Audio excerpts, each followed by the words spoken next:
আরে জিজান ভাইয়া, তুমি এত ভারী ইট কিভাবে উঠালে? আরে তুই উঠাতে পারবি? পারলে এই দুইটা ইট উঠিয়ে দেখা। আরে ভাইয়া, আমি তো পারবো না ইটগুলো তুলতে। আরে তুই কেন, এই পুরো মহল্লার কোনো ছেলে মেয়েই পারবে না ইট দুটো তুলতে। আরে ভাইয়া, তুমি শক্তি নিয়ে ভাব করো না, শক্তির থেকে কিন্তু বুদ্ধি বড়। আরে বুদ্ধি তো বড় না, যার কাছে শক্তি আছে সে সবকিছু করতে পারে। আরে না না, সব থেকে বুদ্ধি বড়। আচ্ছা বেটা, তোমাদের দুজনের মধ্যে একটা পরীক্ষা হয়ে যাক, বুদ্ধি বড় নাকি শক্তি বড়। ঠিক আছে আঙ্কেল, এই নে পলি, এই পলিটা তোর শক্তি দিয়ে পারলে ওই দেওয়ালের ওই পাশে দিয়ে দেখা। আচ্ছা ঠিক আছে, দিচ্ছি।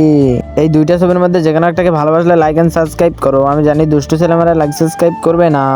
আরে এই পলিটিনটা তো পৌঁছালো না, তুই আরো বেশি শক্তি দিয়ে মার, তাহলে পৌঁছাবে। এই তো মারলাম, আরে এবারও তো পৌঁছালো না। এবার তুই দেখ আমি কিভাবে বুদ্ধি দিয়ে এই পলিটিনটা ওই পারে পাঠাই। এই দেখ, এই ইটের খোয়াটাই পলির ভিতর ঢুকাবো, আর দেখ কিভাবে চলে যায় ওই পারে। এই দেখ, পারে চলে গেল। দেখলি ভাই, শক্তির থেকে বুদ্ধি বেশি জোর। দেখছিস বুদ্ধি দিয়ে আমি কিভাবে পার করলাম, আর শক্তি নিয়ে বেশি ভাব করতে নেই।